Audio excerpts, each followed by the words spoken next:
Je fixais le faire-part pour ce qui devait être la 100e fois. Le papier cartonné couleur crème épais entre mes doigts, les lettres dorées en relief accrochant la lumière de la fenêtre de mon bureau. Claire Dubois et Damien Valois ont l'honneur de vous convier. Les mots dansaient devant mes yeux, alors que les souvenirs affluaient, des souvenirs que j'avais passé 11 ans à essayer d'oublier. Mon assistante, Léa, frappa doucement au cadre de la porte. Madame Dubois, le conseil d'administration, attend dans la salle de conférence. Merci Léa, j'arrive tout de suite. Je glissai le faire-part dans son enveloppe et le rangeai dans mon sac à main. En tant que PDG de MedTech Innova, l'une des entreprises de technologie médicale à la croissance la plus rapide du pays, je ne pouvais pas me permettre d'être distraite, surtout pas avec le lancement de notre plus grand produit dans quelques semaines seulement. Mais depuis que ce faire-part était arrivé il y a 3 semaines, j'avais été incapable de me concentrer sur autre chose. 11 ans. Cela faisait 11 ans que je n'avais pas vu ma famille, 11 ans qu'ils m'avaient pratiquement renié. Et maintenant, ma sœur cadette allait se marier. Et pour des raisons que je ne comprenais pas tout à fait, elle m'avait invitée. La réunion du conseil passa comme dans un brouillard. J'acquiesçais au bon moment, posais les questions appropriées et approuvais la stratégie marketing finale pour notre dispositif révolutionnaire de surveillance cardiaque. En surface, j'étais Ambre Dubois, PDG de 33 ans, la femme qui avait bâti un empire médical à partir de rien. Mais à l'intérieur, j'étais toujours cette jeune fille brisée de 22 ans qui avait quitté sa famille avec rien d'autre qu'une valise élimée et une détermination inébranlable. Des chiffres. Impressionnant, Ambre, dit Antoine Girard, notre directeur financier, alors que nous terminions la réunion. Nous prévoyons d'atteindre 450 millions d'euros de chiffre d'affaires cette année. Le conseil ne pourrait être plus satisfait. Je forçai un sourire. C'est ce que nous faisons, n'est-ce pas ? Rendre l'impossible possible. C'était devenu une sorte de mantra personnel au fil des ans. De retour dans mon bureau, je me surpris à ressortir le faire-part. Le mariage avait lieu dans 3 jours, au Grand Hôtel de Bordeaux.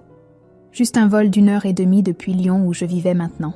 J'avais déjà répondu oui, bien que je n'ai aucune idée de ce qui m'avait poussé à le faire. Peut-être était-ce la curiosité. Peut-être le besoin de tourner la page. Ou peut-être, au fond de moi, espérais-je encore une réconciliation. Malgré tout ce qui s'était passé, tu n'envisages pas sérieusement d'y aller, n'est-ce pas ? La voix de mon mari, Michel, me ramena à la réalité plus tard ce soir-là, alors que nous étions assis sur la terrasse de notre appartement sur le toit, la silhouette de Lyon scintillant devant nous. Michel savait tout de mon passé, de la famille qui m'avait jugée indigne parce que je ne correspondais pas à leur image parfaite. J'ai déjà dit oui, répondis-je en faisant tourner le vin dans mon verre. J'ai besoin de les voir, Michel. J'ai besoin qu'ils me voient. Michel tendit la main par-dessus la table et prit la mienne. À 36 ans, il était tout ce que j'aurais pu souhaiter comme partenaire, attentionné, gentil et farouchement protecteur. Nous nous étions rencontrés il y a 8 ans lors d'une conférence médicale où je présentais mon idée de start-up. Et lui, un investisseur en capital risque, avait été le seul à vouloir me donner une chance. « Tu n'as pas besoin de leur validation », dit-il doucement. « Tu n'en as jamais eu besoin. » « Il ne s'agit pas de validation, » dis-je, bien qu'une partie de moi se demande si c'était vrai. Il s'agit d'affronter mon passé pour pouvoir enfin aller de l'avant. De plus, ajoutai-je avec un petit sourire, n'es-tu pas un peu curieux de voir leur tête quand ils réaliseront qui je suis devenue ? Michel rit. Ce serait quelque chose à voir. Mais qu'en est-il de Léo ? Veux-tu qu'il les rencontre ? Notre fils, Léo, avait tout juste 6 ans, vif, curieux, et la lumière de nos vies. Il ne savait rien de ma famille, des grands-parents, de la tante et de l'oncle qui ignoraient son existence. Non, dis-je fermement. Pas encore. Voyons d'abord comment ça se passe. Il peut rester chez tes parents pour le week-end. Le lendemain matin, je me retrouvais devant mon dressing, fixant des rangées de vêtements de créateurs. Que porte-t-on ? Pour affronter la famille qui vous a autrefois qualifié de honte. Je choisis une robe Chanel bleu marine, élégante, sobre, mais indéniablement chère. Ma conseillère en images m'avait dit un jour qu'elle mettait en valeur mes yeux ambrés. la caractéristique qui m'avait donné mon prénom et l'un des rares traits qui me reliaient à la famille Dubois. En enfilant la robe, j'aperçus la légère cicatrice qui courait le long de ma clavicule, souvenir de l'accident de voiture qui avait tout changé il y a toutes ces années. L'accident qui avait détourné l'attention, la sympathie et finalement l'amour de mes parents pour les rediriger entièrement vers Claire, la fille parfaite qui avait subi des blessures plus visibles. Je n'en voulais pas à Claire pour ça. Elle n'avait rien demandé. Mais ce qui était venu après, la façon dont j'avais été lentement effacée des photos de famille et des conversations, mise de côté pour ne pas être ce qu'il voulait, cela piquait encore, même après. Toutes ces années, mon téléphone vibra avec un SMS de Michel, bagage fait, billet d'avion confirmé. Toujours sûr de toi ? Je répondis par un simple « oui », avant de répondre à un appel de notre ingénieur principal concernant un problème de dernière minute sur la chaîne de production. Le travail avait toujours été mon sanctuaire, l'endroit où je pouvais prouver ma valeur par des résultats tangibles, plutôt que par des normes arbitraires de beauté ou de comportement. Lorsque le vendredi arriva, j'avais presque réussi à me convaincre qu'assister au mariage était une bonne idée. Michel et moi déposâmes Léo chez ses grands-parents, notre fils follement excité par le week-end de gâterie qui l'attendait. « Souviens-toi de ce dont nous avons parlé » dit Michel, alors que notre chauffeur s'arrêtait à l'aéroport. « Si ça devient trop difficile, on part, sans poser de questions. » J'acquiesçai en lui serrant la main. « Je sais, mais je dois le faire. » Le vol vers Bordeaux se déroula sans encombre. Et alors que nous atterrissions, des souvenirs de la ville où j'avais passé les 22 premières années de ma vie m'envahirent. Nous prîmes nos quartiers à notre hôtel, pas le grand. Hôtel où le mariage aurait lieu, mais un hôtel de charme à quelques rues de là.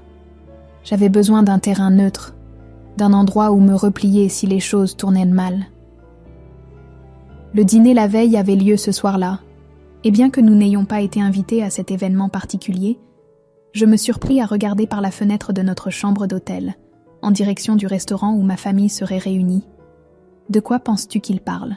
demandai-je à Michel, qui était allongé sur le lit, ordinateur portable ouvert pour rattraper ses emails. « Probablement du temps qu'il fait, » répondit-il avec un sourire narquois. « Ou des derniers résultats du tournoi de tennis. Des choses importantes. » Je souris malgré moi. La famille Dubois avait toujours été experte en banalité, en maintien des apparences. Mon père, Richard Dubois, était un chirurgien respecté, ma mère, Elisabeth, une décoratrice d'intérieur influente et bien connectée. Ils avaient bâti une vie autour de l'image parfaite, et j'avais été la seule imperfection qu'ils ne pouvaient pas effacer. La fille maladroite et livresque qui préférait les laboratoires de sciences aux événements sociaux, qui ne se souciait pas de la mode ou du maquillage, qui posait trop de questions et remettait en cause trop de normes. Claire, en revanche, avait été leur fierté et leur joie. Belle, sociable et docile.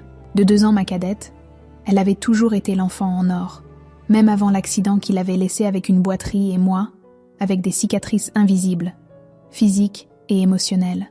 « Tu penses que Claire sait ?» demandai-je soudain. « Pour MedTech Innova, pour tout ?» Michel ferma son ordinateur portable. « Si elle t'a cherché sur Google, probablement. Ton visage a fait la couverture de Challenge 2 fois maintenant. » C'était vrai.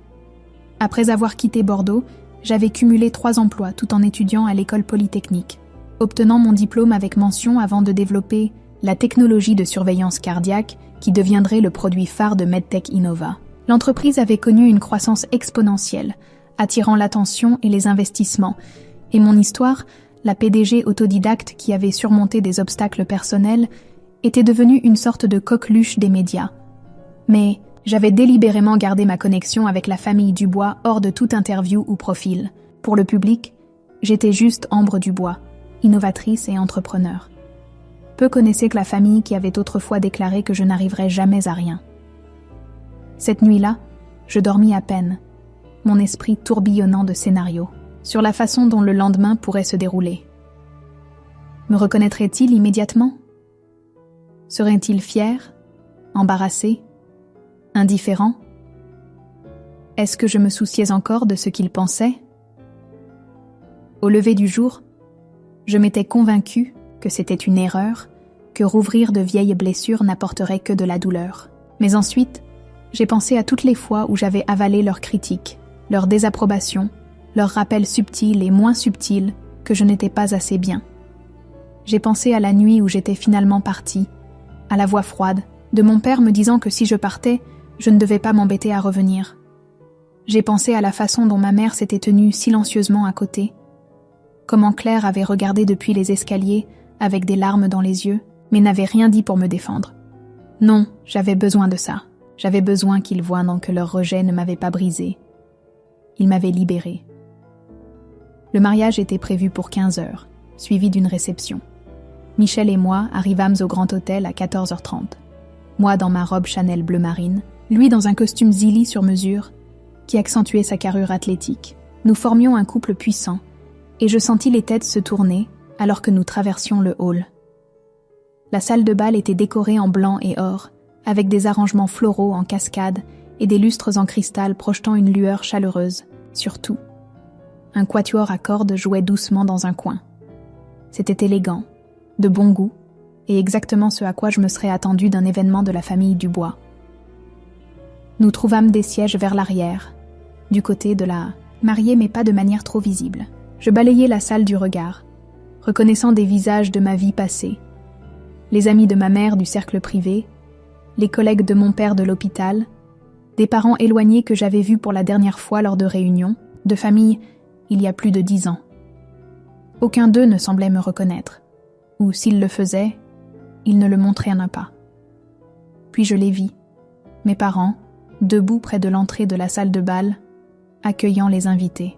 Mon père avait l'air plus âgé, ses cheveux autrefois sombres maintenant largement grisonnants, mais il se tenait toujours avec la même posture rigide, le même air d'autorité.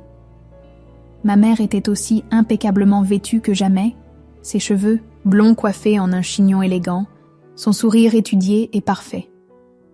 Mon cœur s'accéléra, et je sentis la main de Michel se refermer sur la mienne. « Respire », murmura-t-il. « Souviens-toi de qui tu es maintenant. » Avant que je puisse répondre, la musique changea, signalant que la cérémonie allait commencer. Les invités prirent place, et le cortège nuptial commença à descendre l'allée. Je reconnus ma cousine Émilie comme l'une des demoiselles d'honneur, et derrière elle, marchant bras dessus bras dessous avec un témoin que je ne connaissais pas, se trouvait Claire. Elle était magnifique. On ne pouvait le nier. Ses cheveux, sombres, si semblables aux miens, étaient coiffés en ondulations souples, et sa robe était une ligne A classique, avec de délicats détails en dentelle. Mais ce qui me frappa le plus, c'est à quel point elle avait l'air plus âgée. La jeune fille insouciante dont je me souvenais avait été remplacée par une femme au sourire posé qui n'atteignait pas tout à fait ses yeux. La cérémonie elle-même fut brève, mais touchante. Damien, le futur mari de Claire, semblait sincèrement amoureux, sa voix s'étranglant d'émotion alors qu'il récitait ses vœux. Claire, elle aussi, semblait heureuse, bien qu'il y eût une réserve en elle, que je ne me souvenais pas de notre enfance. Alors que le couple était déclaré mari et femme, je ressentis une pointe de tristesse inattendue. J'avais manqué tant de choses dans la vie de ma sœur, sa remise de diplôme universitaire, son premier emploi, ses fiançailles, pas par choix, mais parce que j'avais été excisée du récit familial. La réception commença immédiatement après, les invités affluant dans une salle de bal adjacente pour les cocktails pendant que les mariés prenaient des photos. Michel et moi trouvâmes une place près de l'un des bars, sirotant tous deux des coupes de champagne. « Comment tu tiens le coup ?» demanda-t-il, ses yeux cherchant dans les miens le moindre signe de détresse. « Je vais bien », répondis-je, et, étonnamment, je le pensais. La colère et la douleur que je m'attendais à ressentir en voyant ma famille avaient été remplacées par quelque chose de plus proche du détachement. Ces gens, qui avaient autrefois exercé un tel pouvoir sur moi, semblaient maintenant des personnages d'une histoire que j'avais lue il y a longtemps. Ce détachement fut cependant brisé lorsque j'entendis une voix familière derrière moi. « Ambre ? Ambre Dubois ?» Je me retournai pour trouver Émilie, la demoiselle d'honneur de Claire et ma cousine, me fixant avec de grands yeux. Elle regarda de moi à Michel et de nouveau à moi, comme si elle ne pouvait pas tout à fait croire ce qu'elle voyait. « Bonjour, Émilie, dis-je, ma voix plus stable que je ne le sentais. « Ça fait longtemps. »« Oh mon Dieu, c'est bien toi » souffla-t-elle. « Je t'ai vu pendant la cérémonie et j'ai cru que j'imaginais des choses. Qu'est-ce que tu fais ici ?»« J'ai été invitée, » répondis-je simplement, sortant le faire-part de ma pochette comme pour le prouver. « Voici mon mari, Michel. » Michel tendit la main, qu'Émilie serra presque automatiquement, ses yeux toujours fixés sur moi. « Je n'arrive pas à y croire, » dit-elle. « Personne n'a dit que tu venais. Est-ce que tante Elisabeth est au courant? Est-ce qu'oncle Richard sait ?»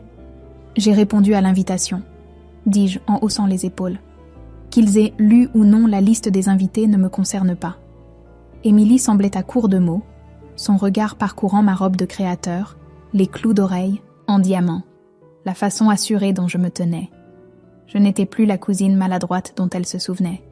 « Tu as l'air différente », réussit-elle finalement à dire. Je souris. 11 ans, ça change une personne.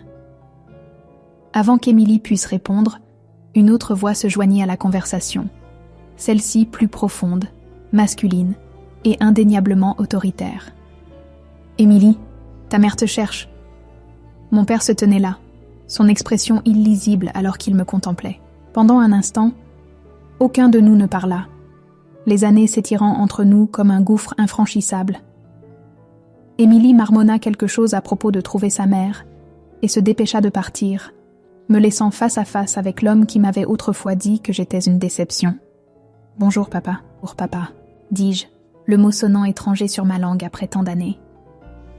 Il me fixa, sa mâchoire se crispant. « Tu es venu. J'ai été invitée. » Ses yeux se tournèrent vers Michel, qui se tenait protecteur à mes côtés. Et voici. « Michel Moreau, mon mari, » dis-je, une pointe de fierté se glissant dans ma voix malgré mes efforts. « Michel, voici Richard Dubois, mon père. » Michel tendit la main, sa poignée ferme alors qu'il serrait celle de mon père. « Ravi de vous rencontrer, monsieur. J'ai beaucoup entendu parler de vous. » L'expression de mon père suggérait qu'il doutait que ces choses soient positives. « Je ne peux pas en dire autant, » répondit-il froidement. Un silence gênant s'installa, rompu seulement lorsque mon père s'éclaircit la gorge. « Ta mère ne sait pas encore que tu es là. Ce pourrait être un choc. Je suis sûre qu'elle s'en remettra, » dis-je, incapable de masquer le tranchant dans ma voix. Elle a toujours été douée pour gérer les surprises désagréables. Les yeux de mon père se plissèrent, mais avant qu'il puisse répondre, une agitation à l'entrée de la salle de bal attira notre attention. Le cortège nuptial était arrivé, avec Claire et Damien en tête. Les invités applaudirent à leur entrée, et l'orchestre entama un air de fête. « Nous devrions trouver nos places, » dit mon père avec raideur. « Le dîner va bientôt commencer. » Sans attendre de réponse, il tourna les talons et s'éloigna, le dos droit, les pas mesurés. C'était comme si les 5 dernières minutes n'avaient jamais eu lieu. Michel me serra la main. Ça s'est passé à peu près comme prévu. J'acquiesçai, prenant une profonde inspiration. 1 de fait, 2 à venir. Nous trouvâmes notre table assignée près du fond de la salle, la partageant avec des parents éloignés et des amis de la famille qui ne semblaient pas me reconnaître. J'étais à la fois soulagée et étrangement déçue par cet anonymat. Une partie de moi avait voulu une scène, une confrontation, une chance de leur montrer à tous à quel point ils s'étaient trompés sur moi. Au lieu de cela, je restais assise tranquillement, picorant le saumon expertement préparé tout en faisant poliment la conversation avec des inconnus. Alors que le dîner touchait à sa fin, les discours commencèrent. Mon père se leva le premier, levant son verre pour porter un toast aux jeunes mariés. Son discours fut chaleureux, plein d'anecdotes sur l'enfance de Claire et d'éloges pour l'homme qu'elle avait choisi. Il parla des valeurs familiales, de l'importance de se soutenir mutuellement à travers les défis de la vie. Je ne pus m'empêcher de noter l'ironie. Ma mère parla ensuite, sa voix tremblant d'émotion, alors qu'elle accueillait Damien dans la famille. Elle parla de la joie de voir sa fille devenir une femme belle et accomplie, de la fierté qu'elle ressentait en tant que mère. Pas une seule fois elle ne reconnut qu'elle avait une autre fille, une qui avait aussi grandi et accompli des choses au-delà de ce que quiconque aurait pu attendre. Lorsque les discours formels prirent fin et que la danse commença, Michel me tira sur mes pieds. « Danse avec moi », dit-il, me conduisant au bord de la piste de danse. « Montre-leur ce qu'ils ont manqué. » Je ris, lui permettant de me faire tournoyer dans un tour gracieux. Michel et moi avions pris des cours de danse de salon avant notre propre mariage, et nous bougions ensemble avec une aisance pratiquée. Je pouvais sentir des yeux sur nous, des chuchotements parcourant la salle, alors que de plus en plus de gens commençaient à me reconnaître. « Ta mère te fixe », murmura Michel à mon oreille, alors que nous nous balancions au rythme de la musique. 3 heures, près de la table d'honneur. Je résistais à l'envie de regarder immédiatement, attendant que nous ayons tourné naturellement dans cette direction. Effectivement, ma mère se tenait là, une coupe de champagne serrée dans sa main, son visage un masque de choc alors qu'elle nous regardait danser. À côté d'elle, une femme que je ne reconnaissais pas parlait avec animation, faisant des gestes dans notre direction. « On dirait que le mot se répand », dis-je. Michel sourit. « Bien, laisse-les parler. » Alors que la chanson se terminait, je remarquai Claire se frayant un chemin à travers la foule, acceptant les félicitations et les vœux de bonheur au passage. Ses yeux balayèrent la salle, et quand ils se posèrent sur moi, elle se figea. Pendant un long moment, nous nous regardâmes simplement, des années de mots non dits suspendus dans l'air entre nous. Puis, à ma surprise, elle commença à se diriger vers nous, ses pas légèrement inégaux à cause de la boiterie qu'elle portait depuis l'accident. Damien suivait de près, la confusion évidente sur son visage. « Ambre », dit Claire quand elle nous rejoignit, sa voix douce et incertaine. « Tu es venue. »« Oui », répondis-je, soudainement incertaine de quoi faire de mes mains, de ma voix, de tout mon corps. C'était ma sœur, ma seule sœur, la personne avec qui j'avais autrefois tout partagé avant que notre famille ne soit fracturée. « Je n'étais pas sûre que tu le ferais, » continua-t-elle.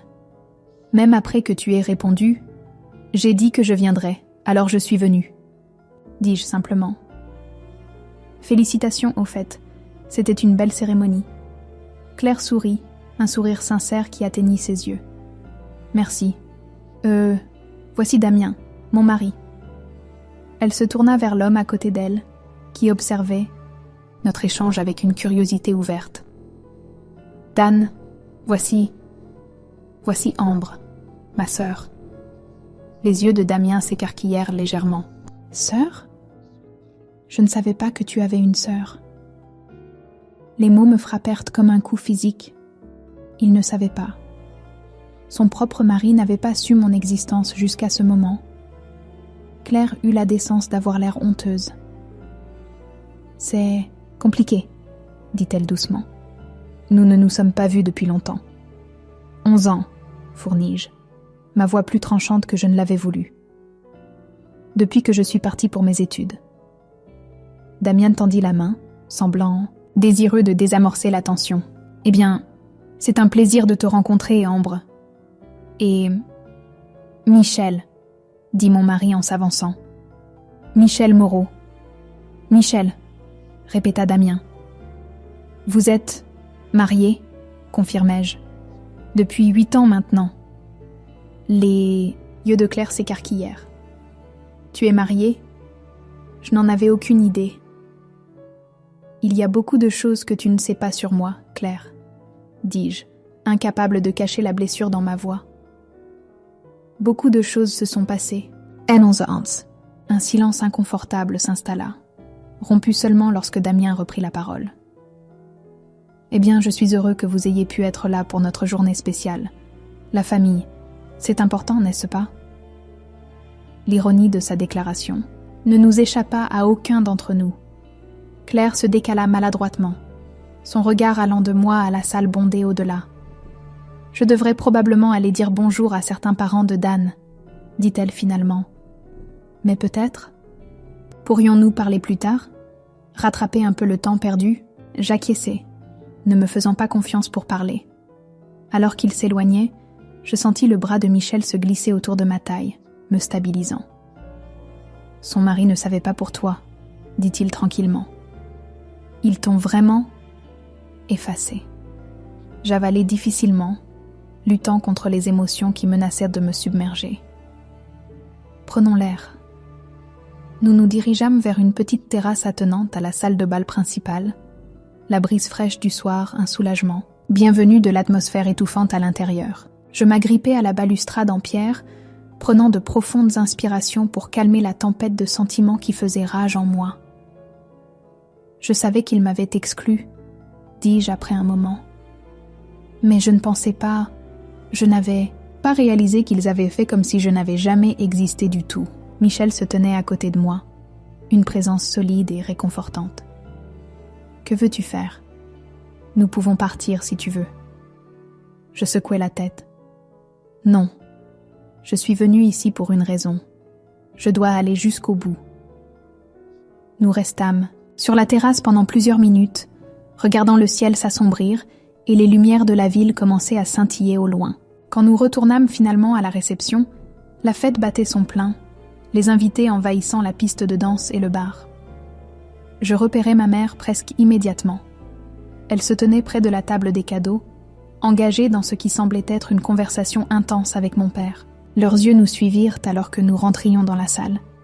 Et après un moment d'hésitation, ma mère se détacha du côté de mon père et commença à marcher vers nous.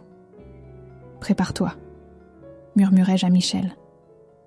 L'ouragan Elisabeth approche. Ma mère nous rejoignit, son sourire crispé et ses yeux évaluateurs alors qu'ils examinaient mon apparence. « Ambre », dit-elle, sa voix soigneusement modulée pour ne trahir aucune émotion. « Quelle surprise !»« Vraiment ?» demandai-je froidement. J'ai répondu il y a des semaines. « Oui, eh bien... » Elle lissa un pli invisible de sa robe en soie. « J'ai supposé que c'était une erreur. Ça fait si longtemps, après tout. » 11 ans, dis-je, faisant écho à mes paroles précédentes à Claire. « Voici mon mari, Michel. Michel, voici ma mère, Elisabeth Dubois. » Ma mère tendit la main, son sourire n'atteignant pas ses yeux. « Ravie de vous rencontrer, Michel. J'ai bien peur qu'Ambre ne nous ait rien dit sur vous. » « C'est réciproque, » répondit Michel en douceur. Jusqu'à récemment, je n'avais aucune idée qu'Ambre avait une sœur qui se mariait. Le sourire de ma mère vacilla. « Oui, eh bien, comme je l'ai dit, ça fait très longtemps. Les gens s'éloignent. »« Les gens ne s'éloignent pas, maman, » dis-je tranquillement. Ils sont repoussés. Il y a une différence. Un éclair de quelque chose, culpabilité, colère, traversa le visage de ma mère avant qu'elle ne retrouve son calme. Ce n'est guère le moment ni l'endroit pour de telles discussions, Ambre. C'est le jour du mariage de ta sœur. Une sœur dont le mari ne savait pas que j'existais jusqu'à il y a 20 minutes, soulignai-je. Ne me parle pas de moments appropriés, alors que tu as passé la dernière décennie à prétendre que je n'existe pas. Les yeux de ma mère parcoururent la pièce, clairement préoccupés que quelqu'un puisse entendre notre conversation. Peut-être devrions-nous discuter de cela dans un endroit plus privé. Non, dis-je fermement. Je ne suis pas venue ici pour être mise à l'écart dans une arrière-salle pour une confrontation familiale. Je suis venue célébrer le mariage de Claire, comme tous les autres invités. Pendant un moment, ma mère parut sincèrement confuse, comme si elle ne pouvait pas comprendre pourquoi je voudrais faire partie d'une célébration familiale, après si longtemps d'absence. « Pourquoi es-tu venue, Ambre, après tout ce temps ?» C'était une question juste, que je m'étais posée à plusieurs reprises depuis la réception du faire-part. « Parce que j'ai été invitée, » dis-je simplement. « Et parce que je voulais voir par moi-même ce que j'avais manqué. Ou plutôt, ce que je n'avais pas manqué du tout. » Ma mère tressaillit comme si je l'avais giflée. Avant qu'elle puisse répondre, une voix l'appela de l'autre côté de la pièce, une de ses amies lui faisant signe de venir. « Je devrais y aller, » dit-elle, son masque social se remettant en place. « C'était inattendu de te voir, Ambre, et ravie de vous avoir rencontré, Michel. » Alors qu'elle s'éloignait, je relâchai une respiration que je n'avais pas réalisé que je retenais. « Eh bien, c'était agréable, » dis-je sarcastiquement. Michel posa une main dans le creux de mon dos. « Ça va ? » ?»« Bien, » répondis-je, automatiquement, bien que nous sachions tous les deux que c'était un mensonge. « J'ai juste besoin d'un verre. » Nous nous dirigeâmes vers le bar, où je commandai un whisky sec. quelque chose de plus fort que le champagne distribué par les serveurs. En prenant une gorgée, savourant la brûlure, j'aperçus mon reflet dans le mur en miroir derrière le bar. J'avais l'air posée, confiante, en tout point la femme d'affaires prospère que j'étais devenue. Mais mes yeux racontaient une histoire, différente, trahissant la blessure et la colère qui persistaient sous la surface. Ambre Dubois, c'est vraiment toi. Je me retournai pour trouver Madame Petit, la plus vieille amie de ma mère et l'une des plus grandes commères de leur cercle social, me fixant avec une curiosité non dissimulée. À côté d'elle se tenait son mari, Thomas, qui avait été l'un des partenaires de tennis de mon père. « Bonjour, Madame Petit », dis-je en forçant un sourire. « Monsieur Petit, ça fait longtemps. Mon Dieu, regarde-toi », s'exclama Madame Petit, ses yeux parcourant ma robe de créateur et mes cheveux soigneusement coiffés. « Tu as certainement changé. »« Les gens changent », répondis-je doucement. « Voici mon mari, Michel Moreau. » Monsieur Petit serra la main de Michel avec plus de chaleur que mon père n'en avait montré. « Moreau, pourquoi ce nom me dit-il quelque chose ?»« Michel est le fondateur de Moreau Capital, » expliquai-je, une pointe de fierté se glissant dans ma voix. Ils sont spécialisés dans les investissements en technologie médicale. La reconnaissance apparut sur le visage de Monsieur Petit. « Moreau Capital, bien sûr. Vous faites beaucoup de bruit dans le secteur. J'ai lu un article sur votre dernier fonds dans le Figaro Économie. » Madame Petit, pendant ce temps, me scrutait, toujours. « Et toi, Ambre? Qu'as-tu fait pendant toutes ces années? Tes parents parlent rarement de toi. » « Je suis sûre qu'ils ne le font pas, » dis-je sèchement. « Je suis la PDG de MedTech Innova.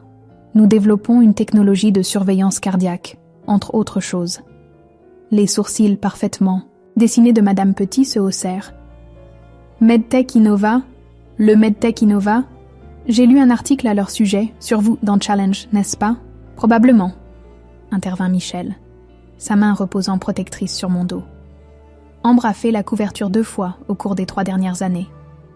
Les petits échangèrent des regards, réévaluant clairement ce qu'ils savaient, ou pensaient de savoir de moi. Je pouvais presque voir les calculs se faire derrière les yeux de Madame Petit, les ajustements mentaux effectués, alors qu'elle réalisait que je n'étais plus la fille maladroite et oubliable de son amie. « Eh bien, » dit-elle finalement, sa voix trop enjouée. « N'est-ce pas merveilleux? Tes parents doivent être si fiers. Il faudrait leur demander, » répondis-je froidement. Nous n'avons pas vraiment été en contact. Monsieur Petit s'éclaircit la gorge, mal à l'aise. « Eh bien, c'était agréable de te revoir, Ambre, et ravi de vous avoir rencontré, Michel. Si vous voulez bien nous excuser, je crois voir les Martin là-bas. » Alors qu'il se retirait, je pris une autre gorgée de mon whisky. « Ça, va faire le tour de la salle dans environ 5 minutes, » murmurai-je à Michel. Il gloussa. « Bien, laisse-les parler. » Et ils parlèrent. Au cours de l'heure suivante, je pus sentir l'effet d'entraînement de la découverte des petits se propager dans la réception. D'anciens voisins, des amis de la famille et des parents éloignés trouvèrent des raisons de passer près de notre table, leurs yeux s'attardant sur moi avec un intérêt nouveau. Certains s'approchèrent directement, exprimant leur surprise et leur joie de me voir après si longtemps, s'enquérant de ma vie avec une curiosité à peine dissimulée. Je répondis à leurs questions poliment mais brièvement, ne cachant ni mon succès ni les talents. Laissez-les tirer leurs propres conclusions sur la famille, qui m'avait jugée indigne de mention pendant plus d'1 décennie. Alors que la soirée avançait, je me surpris à regarder Claire et Damien se déplacer dans la salle, saluant les invités et partageant des moments de joie de jeunes mariés. Malgré tout, je ressentis une pointe de tristesse pour ce qui aurait pu être une relation avec ma sœur, une dynamique familiale normale, une vie sans le poids du rejet et de la réinvention. « À quoi tu penses ?» demanda Michel, suivant mon regard vers l'endroit où Claire riait de quelque chose que Damien avait dit. « Je pense juste aux univers parallèles, » répondis-je. « Dans une autre chronologie, je ne suis jamais partie. Je suis restée, j'ai essayé de rentrer dans le moule, j'ai épousé quelqu'un qu'ils approuvaient. Je serais à la table d'honneur en ce moment, faisant un discours de témoin sur les liens fraternels et les souvenirs partagés. » Michel me serra la main. « Et Dans cette chronologie, tu ne serais pas toi. Tu n'aurais pas bâti MedTech Innova, n'aurais pas changé des milliers de vies avec ta technologie, ne m'aurais pas rencontré. Je lui souris, reconnaissante comme toujours pour sa perspective. Tu as raison, je n'échangerai ce que j'ai, maintenant pour rien au monde, même pas pour leur acceptation. Je fis une pause, désignant du regard la salle de bal opulente. Tout ça, le mariage parfait, les relations sociales, les apparences, c'est exactement ce dont je me suis éloignée. Et je ne l'ai jamais regretté. L'orchestre annonça la dernière danse de la soirée, et les couples envahirent la piste de danse pour un dernier slow. Michel et moi les rejoignîmes, nous balançant doucement au rythme de la musique, ses bras un havre de paix dans la tempête d'émotions que la soirée avait suscitée. Pendant que nous dansions, j'aperçus mon père conduisant ma mère sur la piste, leurs mouvements raides et formels comparés à la synchronisation facile que Michel et moi avions développée au fil de nos années ensemble. Ils ressemblaient à ce qu'ils étaient, un couple qui avait bâti une vie autour des apparences, plutôt que d'une connexion authentique. La chanson se termina, et l'orchestre remercia tout le monde d'être venu. Les invités commencèrent à rassembler leurs affaires, disant au revoir aux mariés qui se tenaient près de la sortie. Michel et moi attendîmes que la foule s'éclaircisse avant de nous diriger vers eux. Claire nous vit approcher et murmura quelque chose à Damien, qui hocha la tête et s'écarta légèrement, nous laissant un moment d'intimité. « Vous partez ?» demanda Claire, sa voix teintée de ce qui ressemblait à de la déception. « Oui, » répondis-je. « Il se fait tard, et nous avons un vol tôt demain matin pour rentrer à Lyon. » Claire hocha la tête, ses yeux cherchant les miens. « Je suis contente que tu sois venue, Ambre. Vraiment. Ça signifie beaucoup. Vraiment ?» Je ne pus m'empêcher de demander. « Ton mari ne savait même pas que j'existais avant ce soir. » Claire eut la grâce d'avoir l'air honteuse.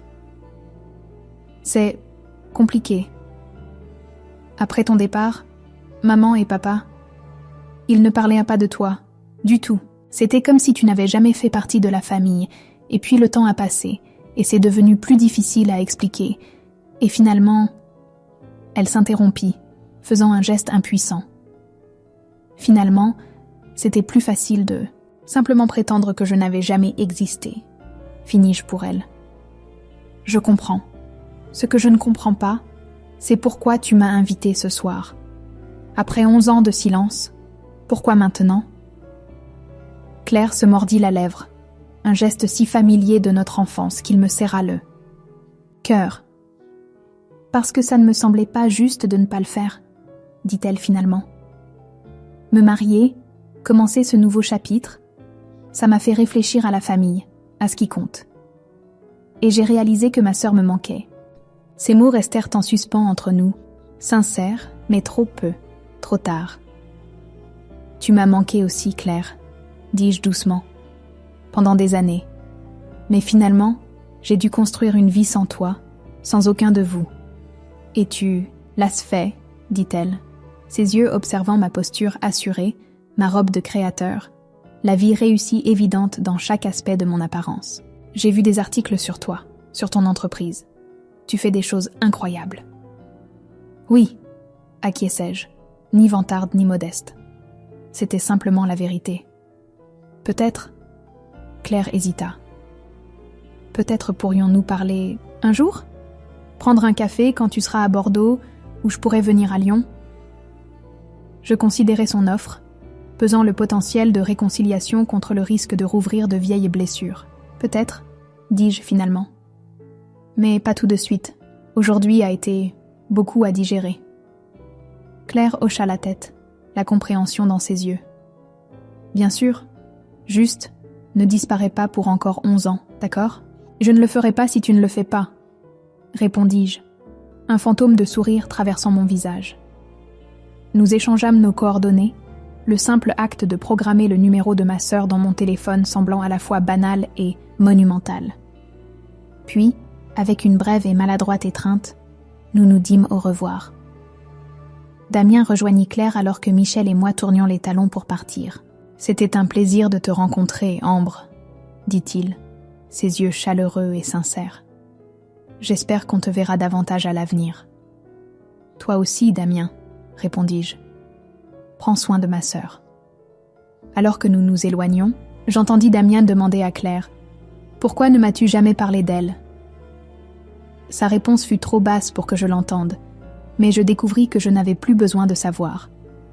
Quelle que soit la narration que ma famille avait construite à mon sujet, fille troublée, brebis galeuse, honte, elle ne me définissait plus. Michel et moi traversâmes l'hôtel désormais calme, bras dessus, bras dessous. Alors, dit-il alors que nous sortions dans l'air frais de la nuit. Ça en valait la peine ? Je réfléchis à la question, au mélange d'émotions que la soirée avait suscité. Colère, blessure, justification, et de manière inattendue, un étrange sentiment de paix. Oui, dis-je finalement. Je pense que oui. Pas pour eux, mais pour moi. J'avais besoin de voir que j'avais vraiment tourné la page, que leur approbation ou désapprobation n'avait plus d'importance. Et maintenant ? Demanda-t-il en hélant un taxi. Maintenant, nous rentrons à la maison, dis-je, pensant à notre appartement à Lyon, à Léo qui attendait avec ses grands-parents, à la vie que nous avions construite ensemble. Nous rentrons à la maison, dans notre famille. Le trajet en taxi jusqu'à notre hôtel fut calme, tous deux perdus dans nos pensées.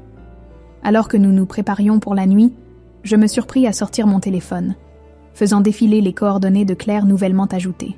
Sur une impulsion, je tapais un message. « C'était bien de te voir aujourd'hui.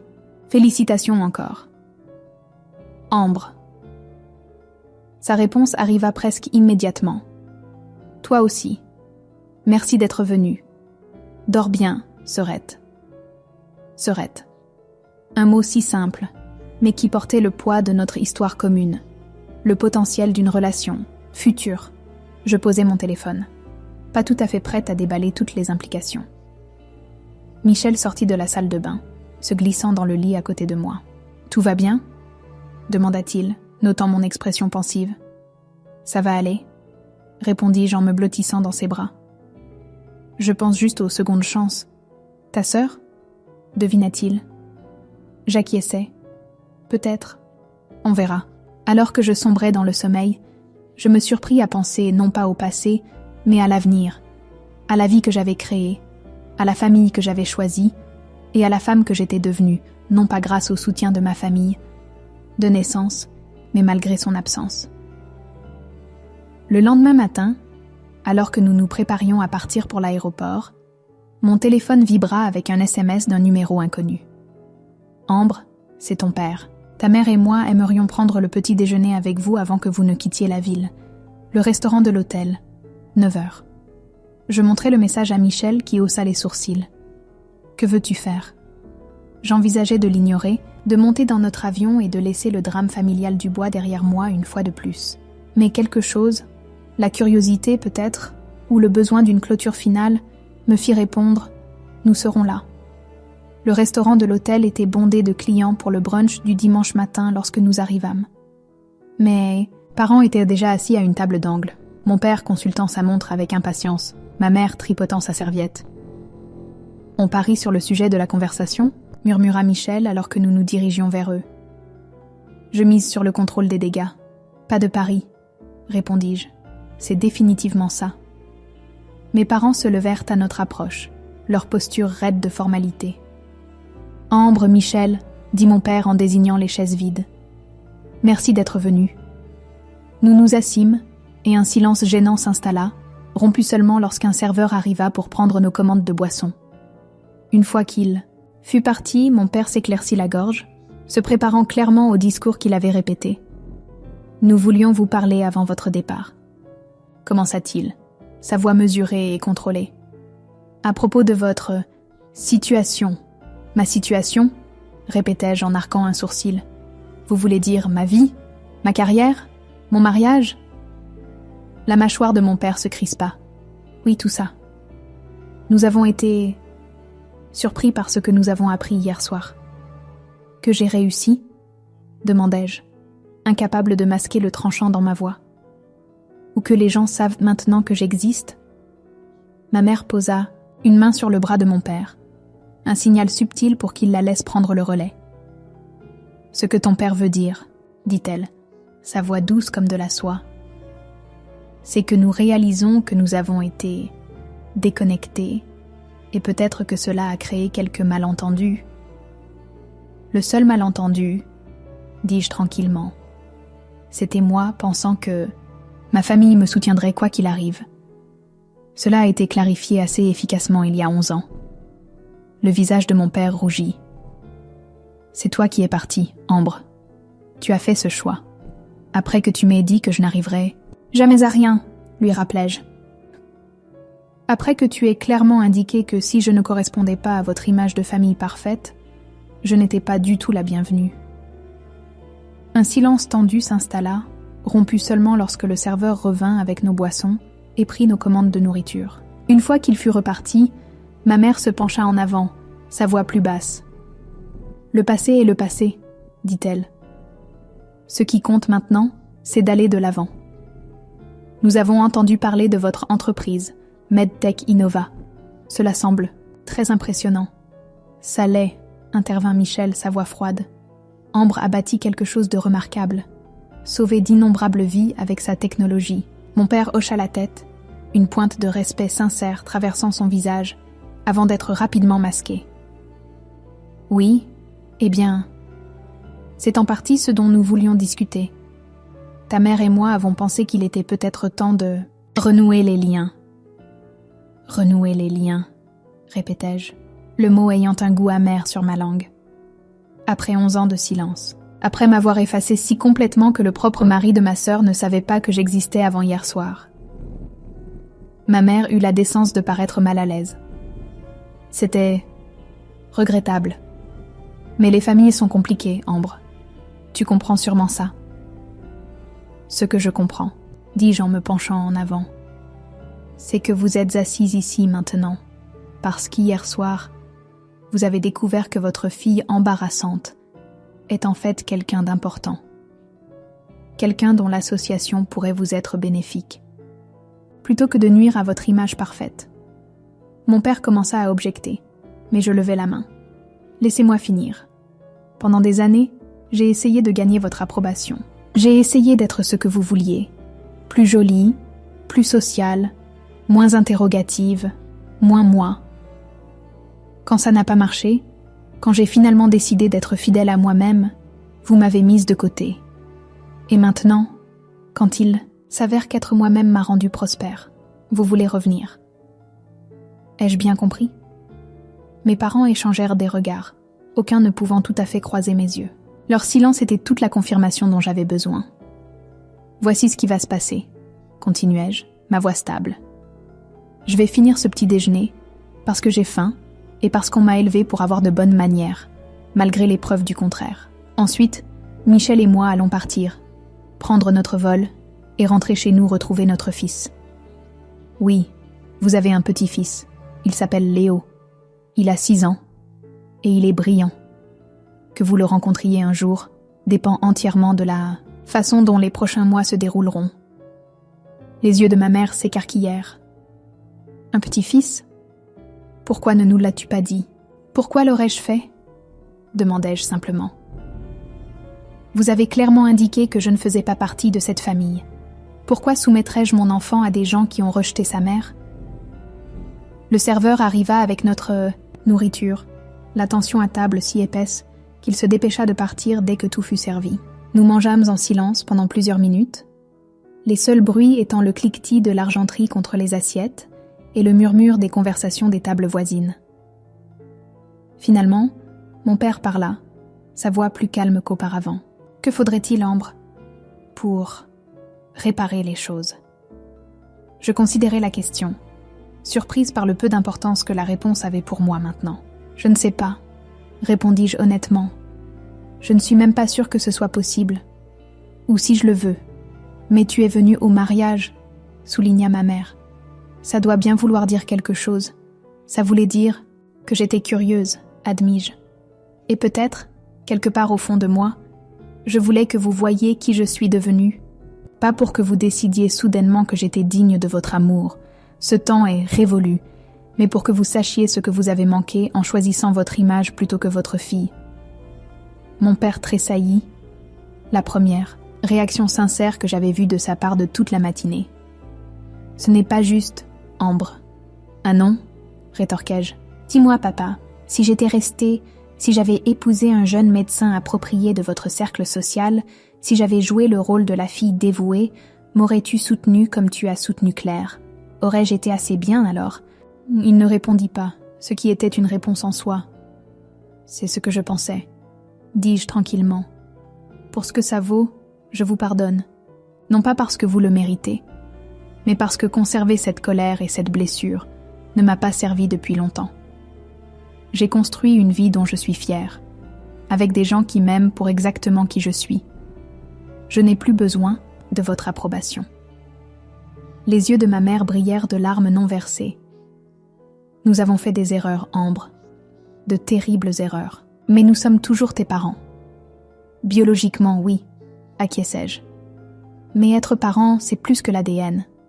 C'est être présent, soutenir, aimer inconditionnellement.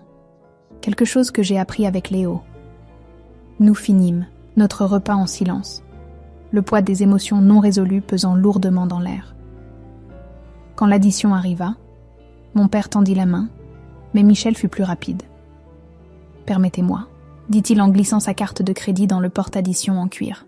« Considérez cela comme un cadeau de mariage. » Alors que nous nous levions pour partir, ma mère toucha mon bras avec hésitation. « Vas-tu au moins réfléchir à ce que ton père a demandé, à propos de réparer les choses ?» Je la regardais vraiment, voyant sous le maquillage parfait et les vêtements de créateur, la femme qui s'était tenue à l'écart pendant que son mari repoussait leur fille. « J'y réfléchirai, » dis-je finalement, « mais je ne promets rien, et ce ne sera pas moi qui ferai le premier pas. Si vous voulez une relation avec moi, avec votre petit-fils, vous devrez faire l'effort. » Mon père hocha la tête avec raideur. « Nous comprenons. » Nous nous dîmes au revoir, formels et retenus, si différents des adieux familiaux en larmes, aux tables voisines. Alors que Michel et moi nous éloignions, je ressentis une étrange légèreté, comme si fixer ses limites avait levé un poids que je n'avais pas réalisé que je portais. « Ça va ?» demanda Michel alors que nous sortions du restaurant. « En fait, oui, » répondis-je, surprise de voir à quel point c'était vrai. Pour la première fois depuis longtemps, je crois que je suis vraiment en paix avec tout ça, avec eux, avec qui je suis, avec tout. Il sourit, me serrant contre lui un instant. Bien, parce que qui tu es est assez incroyable. Notre vol de retour fut sans histoire, et alors que nous atterrissions à Lyon, je ressentis le sentiment familier de rentrer à la maison, non pas dans la ville elle-même, mais dans la vie que j'avais construite ici, dans la famille que Michel et moi avions créée. Léo attendait chez ses grands-parents, débordant d'histoires sur ses aventures du week-end, et impatient de nous montrer la fusée miniature qu'il avait construite avec son grand-père. Alors qu'il bavardait sur la banquette arrière de la voiture, je croisais le regard de Michel, partageant un moment silencieux d'appréciation pour la simple joie de l'enthousiasme de notre fils. Ce soir-là, après que Léo se fut endormi, Michel et moi nous assîmes sur notre terrasse, regardant la silhouette de Lyon scintiller dans le ciel nocturne. « Alors, » dit-il en faisant tourner son vin, « tu penses qu'ils appelleront ?» Je considérais la question. Peut-être, ma mère pourrait, par un certain sens de l'obligation ou par curiosité pour Léo. Mon père, moins probable. Sa fierté ne le laissera pas admettre qu'il avait tort. Et Claire, c'est différent, dis-je lentement. Elle était jeune quand tout est arrivé, plus influencée par nos parents que prenant ses propres décisions. Et elle m'a invitée au mariage, ce qui était un premier pas. Michel hocha la tête.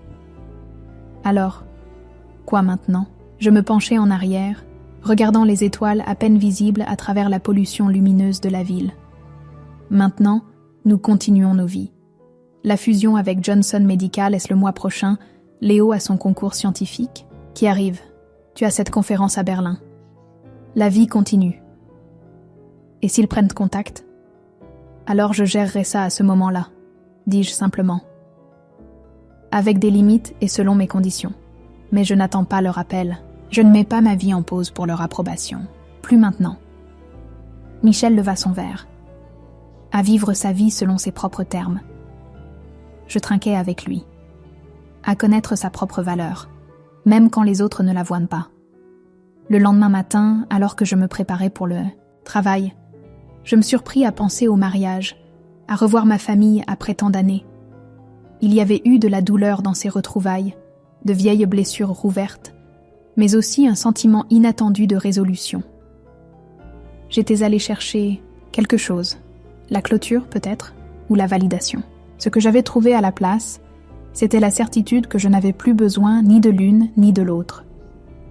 Dans mon bureau chez MedTech Innova, entouré des preuves de ce que j'avais construit, les récompenses, les brevets, l'équipe, qui était passée de moi seule à plus de 200 employés, je ressentis une vague de fierté non ternie par les pensées de ce que ma famille penserait. C'était à moi, créé non pas pour prouver quoi que ce soit à qui que ce soit, mais parce que j'avais cru en ma vision, en ma capacité à faire une différence.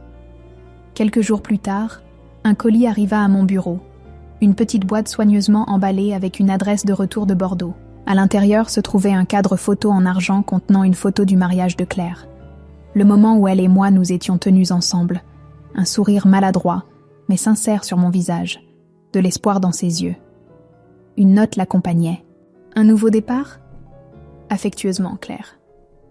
Je plaçai le cadre sur mon bureau, un rappel non pas de ce que j'avais perdu, mais de ce qui pourrait encore être possible. Pas un retour au passé, mais peut-être un avenir différent. Ce soir-là, je montrai la photo à Léo, lui expliquant pour la première fois qu'il avait une tante qu'il n'avait jamais rencontrée. Ses questions étaient simples, directes, comme le sont souvent les questions des enfants. Pourquoi je ne l'ai pas rencontrée ? Elle ne nous aime pas ? C'est compliqué, mon grand, dis-je, cherchant des mots qu'un enfant de 6 ans pourrait comprendre. Parfois, les adultes ne s'entendent pas, même quand ils sont de la même famille. Mais ça pourrait changer. Aimerais-tu la rencontrer un jour ? Léo considéra cela avec tout le sérieux qu'un enfant pouvait rassembler. Si elle est gentille, est-elle gentille ?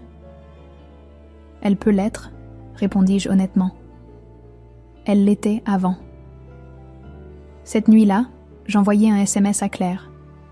J'ai reçu ton colis, merci. Léo aimerait rencontrer sa tante un jour. Sa réponse arriva presque immédiatement. Ça me plairait aussi. Quand tu seras prête.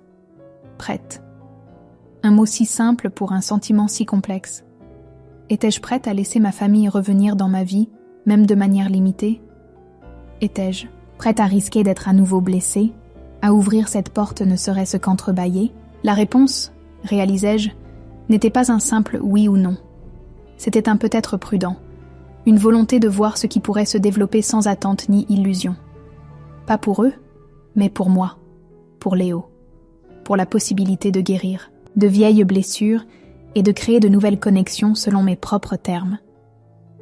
Une semaine plus tard, je reçus un autre SMS, celui-ci de ma mère. Nous avons réfléchi à ce que tu as dit. Nous aimerions rencontrer Léo, selon tes conditions. Je montrai le message à Michel, qui haussa les sourcils. Plus tôt que prévu, admit-il. Qu'en penses-tu ? Je pense, dis-je lentement, que Léo mérite la chance de connaître ses grands-parents, même s'ils ont été moins que parfaits, mais avec des limites claires et sans attendre que tout soit soudainement réparé. Tes conditions, me rappela-t-il, faisant écho au SMS de ma mère. Oui, acquiesçai-je, mes conditions. Je rédigeai et réécrivis ma réponse plusieurs fois avant de me décider pour. Nous serons à Bordeaux pour une conférence le mois prochain. Pourrions déjeuner le 15 avril. Léo sera avec nous. La réponse fut immédiate. Nous serons là. Merci Ambre. Alors que je posais mon téléphone, je ne ressentis ni triomphe ni appréhension. Juste une certitude tranquille que quoi qu'il arrive ensuite, j'abordais la situation depuis une position de force. J'avais construit une vie dont j'étais fière. Je m'étais entourée de gens qui me valorisaient pour qui j'étais, pas pour qui ils voulaient que je sois. Si ma famille pouvait accepter cela, m'accepter, peut-être y avait-il de la place pour eux dans cette vie. Sinon, je continuerais sans eux, comme je l'avais fait au cours des 11 dernières années. La nuit précédant notre vol pour Bordeaux, je me retrouvais debout dans l'embrasure de la porte de Léo, le regardant dormir. Son visage, si innocent dans le repos, portait des traces de Michel et de moi, mais aussi des échos de la famille Dubois, le menton déterminé de mon père, le nez délicat de ma mère, les yeux expressifs de Claire.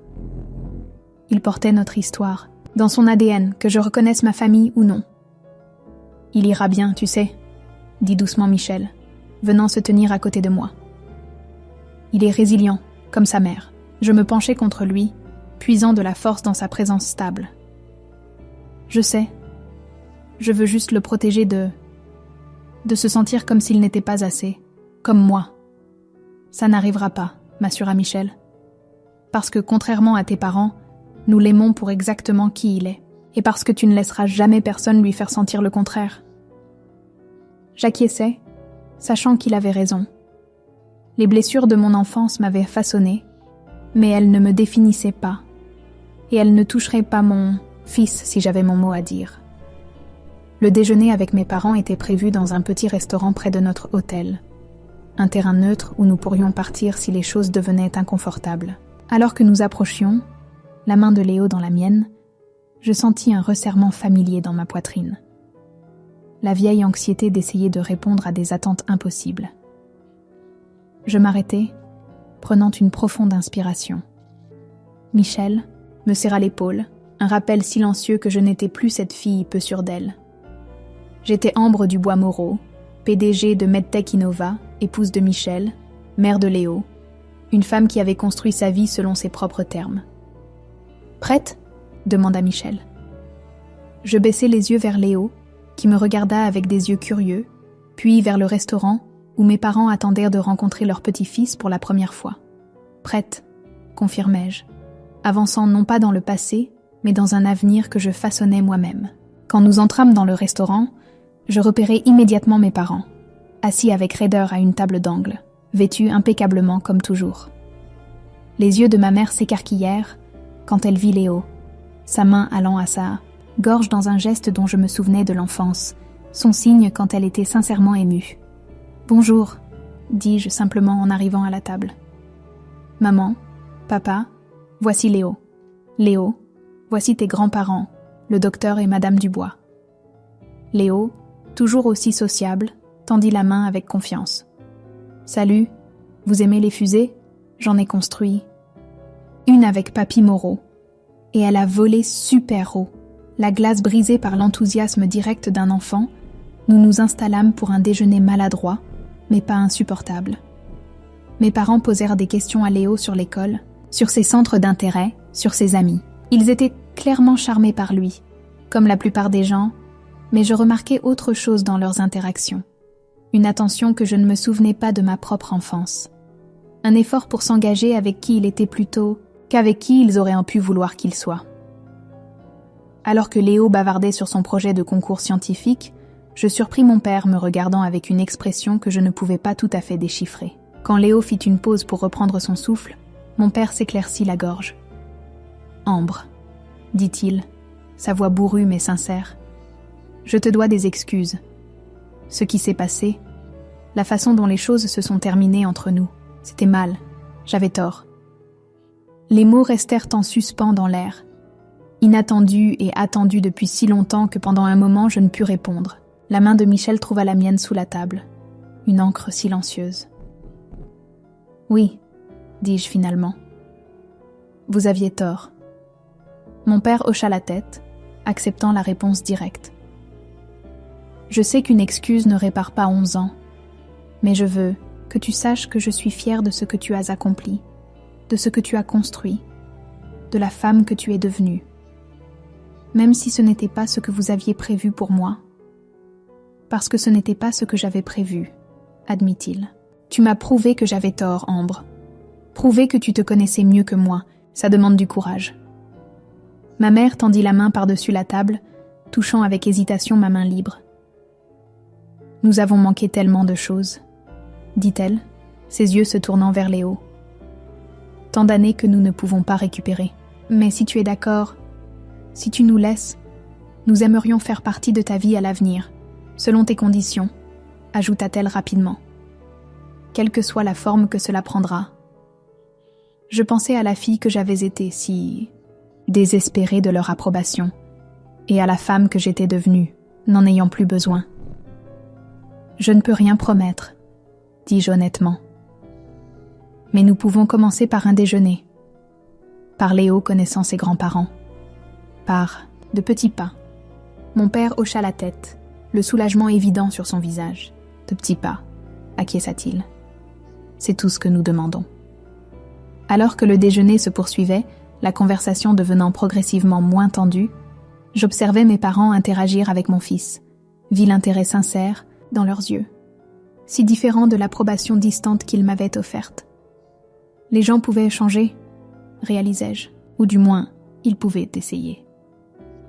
Sur notre vol de retour vers Lyon, Léo s'endormit entre Michel et moi, épuisé par l'excitation de rencontrer de nouveaux grands-parents et d'explorer Bordeaux. « À quoi penses-tu » demanda Michel, remarquant mon expression pensive. « Je pense aux boucles bouclées » répondis-je. « À comment parfois il faut partir pour retrouver son chemin. Revenir à quoi ? Pas à qui j'étais, clarifiai-je, mais à une version de la famille qui pourrait fonctionner maintenant, avec moi tel que je suis, pas tel qu'il souhaitait que je sois. » Michel hocha la tête, comprenant comme toujours.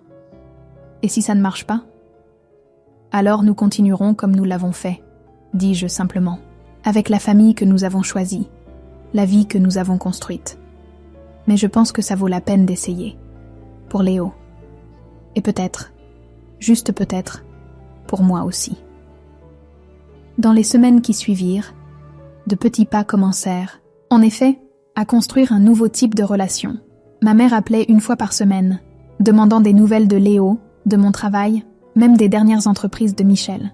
Mon père, moins à l'aise avec la conversation informelle, envoyait des articles sur les innovations médicales qu'il pensait susceptibles de m'intéresser, parfois avec de brèves notes qui montraient qu'il suivait réellement ma carrière. Claire vint à Lyon, passant un week-end à faire connaissance avec son neveu et partageant des conversations hésitantes avec moi sur les années que nous avions manquées dans la vie de l'autre. Il y eut des moments gênants, de vieilles blessures qui refaisaient en surface de manière inattendue, mais aussi des rires et des aperçus de la connexion que nous avions autrefois partagée. Un soir, alors que j'étais assise dans mon bureau à domicile à examiner les rapports trimestriels, une notification apparut sur mon ordinateur, un email de mon père avec une pièce jointe. Curieuse, je l'ouvris pour trouver une photo scannée de moi à 16 ans, dégingandée et sérieuse, dans ma blouse de laboratoire, acceptant un prix de concours scientifique. L'objet indiquait simplement « J'ai toujours su que tu étais brillante. J'ai juste oublié de le dire. » Je fixai l'image, la fille que j'avais été, si désireuse de faire ses preuves, si inconsciente du voyage qui l'attendait. Sans vraiment le vouloir, je me retrouvais à composer une réponse. Il n'est jamais trop tard pour recommencer. Dîner la prochaine fois que nous serons à Bordeaux. Léo veut montrer son nouveau télescope à son grand-père. La réponse arriva en quelques minutes. Nous serons là. Ta mère dit d'apporter ton dessert préféré. Elle se souvient que c'était de la mousse au chocolat. Est-ce toujours le cas ? Une si petite chose, se souvenir d'un dessert préféré. Pourtant, cela me frappa comme significatif. Un détail préservé malgré des années d'éloignement. Un fil de connexion qui ne s'était jamais tout à fait rompu. Toujours la mousse au chocolat. Confirmai-je. Certaines choses ne changent pas. Mais beaucoup de choses avaient changé, réfléchis-je en fermant mon ordinateur portable. J'avais changé, passant d'une fille peu sûre d'elle, désespérée d'approbation à une femme, confiante en sa propre valeur. Mes parents, semblait-il, changeaient aussi, apprenant, peut-être pour la première fois, à accepter plutôt qu'à modeler. Ce ne serait pas parfait. Il y aurait des faux pas, de vieux schémas refaisant surface, des moments où le passé menacerait d'éclipser le présent. Mais il y aurait aussi ceci, la possibilité d'une connexion selon de nouveaux termes, d'une relation construite sur l'acceptation plutôt que sur l'attente. Je me dirigeais vers le salon, où Michel aidait Léo à régler son nouveau télescope. Leurs têtes penchées ensemble dans des poses identiques de concentration. C'était ma famille, le cœur de ma vie, l'amour qui avait guéri de vieilles blessures et ouvert de nouvelles possibilités. Et peut-être, avec le temps, Ce cercle pourrait-il s'élargir pour inclure la famille de ma naissance, non pas telle qu'ils avaient autrefois exigé que je sois, mais telle que nous étions tous maintenant, imparfaits, en évolution, authentiquement nous-mêmes. Alors que Léo levait les yeux du télescope, son visage illuminé par la découverte, je sus avec une clarté soudaine que c'était ce qui importait, non pas le passé que je ne pouvais pas changer, mais l'avenir que je pouvais aider à façonner. Un avenir où mon fils ne douterait jamais de sa valeur, où il se saurait aimé exactement tel qu'il était. Et dans cette certitude, je trouvais la paix que j'avais cherchée depuis si longtemps. Fin de l'histoire.